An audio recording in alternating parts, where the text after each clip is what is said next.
வணக்கம். Red news செய்திகளுக்காக நான் உங்கள் சுனிதா ராமச்சந்திரன். தமிழகத்தில் உள்ள 20 இலங்கை தமிழர் மறுவாழ்வு மையங்களில் இதுவரை 3510 வீடுகள் கட்டித்தரப்பட்டுள்ளன எனவும், மீதமுள்ள வீடுகள் இன்னும் 3 மாதங்களில் கட்டி முடிக்கப்படும் எனவும் சிறுபான்மை நலன் மற்றும் வெளிநாடு வாழ் தமிழர்கள் நலத்துறை அமைச்சர் சாமு நாசர் தெரிவித்துள்ளார். சென்னை புழல் காவாங்கரையில் உள்ள இலங்கை தமிழர் மறுவாழ்வு மையத்தில் புதியதாக வீடுகள் கட்டும் பணிகளை ஆய்வு செய்த பின் இவ்வாறு தெரிவித்தார். சென்னை புழல் காவாங்கரையில் உள்ள இலங்கை தமிழர் மறுவாழ்வு மையத்தில் 40 பயனாளிகளுக்கு வீடுகள் கட்டும் பணிகள் தொடங்கப்பட்டுள்ள நிலையில் அவற்றை அமைச்சர் நாசர், மாதவரம் MLA சுதர்சனம் ஆகியோர் ஆய்வு செய்தனர்.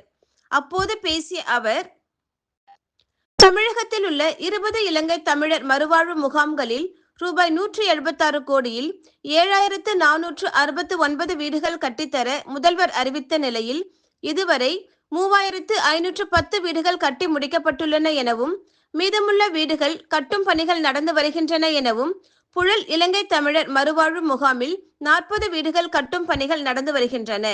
ஆக்கிரமிப்புகள் அகற்றப்பட்டு இன்னும் 2 அல்லது 3 மாதங்களில் பணிகள் முடிந்து திறப்பு விழா நடத்தப்படும் எனவும் அவர் தெரிவித்தார். இந்நிகழ்வின் போது மண்டல குழு தலைவர் நந்தகோபால், மாதவரம் வடக்கு பகுதி கழக செயலாளர் புழல் M. நாராயணன் உள்ளிட்ட அரசு அதிகாரிகள் உடன் இருந்தனர்.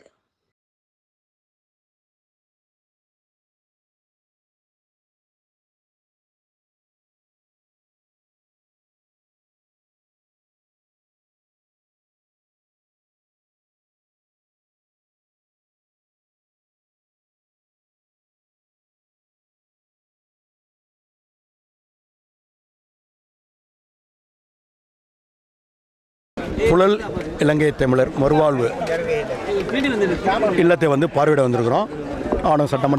மாண்புமிகு சட்டமன்ற உறுப்பினர் அவர்களும் அதிகாரி வந்திருக்கிறோம். ஏறக்குறைய மாண்புமிகு தமிழக முதல்வர்கள் 2022 27/8/2021 தன்னுடைய 110வது அறிக்கையில் அறிவித்தாங்க.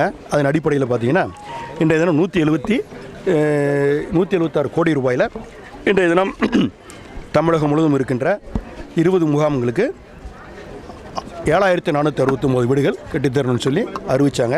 அந்த அடிப்படையில் பார்த்தீங்கன்னா இன்றைக்கி 3510 வீடுகள் கட்டி முடிக்கப்பட்டிருக்கின்றன. மேலும் 3510 வீடுகள் கட்டுவதற்கான பணிகள் தொடங்கப்பட்டிருக்கின்றன 2ஆம் கட்டமாக. ஆக அந்த அடிப்படையில் நம்ம புழல் தமிழர்கள் வாழ்வாதார முகாமில் பார்த்தீங்கன்னாக்கா 40 வீடுகள் இப்போ கன்ஸ்ட்ரக்ஷன் பண்ணிகிட்டு இருக்காங்க. அதுக்குடைய பணிகள் நடந்துகிட்டு இருக்குது. எவிக்ஷன் கொஞ்சம் இருக்குது, அதையும் பண்ணிவிட்டு மிக விரைவில் அந்த பணிகளும் முடிஞ்சிடும். ஆக இன்னும் 2-3 மாதத்தில் அந்த பணிகள் முடித்தோன்னா நாங்கள் திறப்புழாவுக்கு வருவோம்.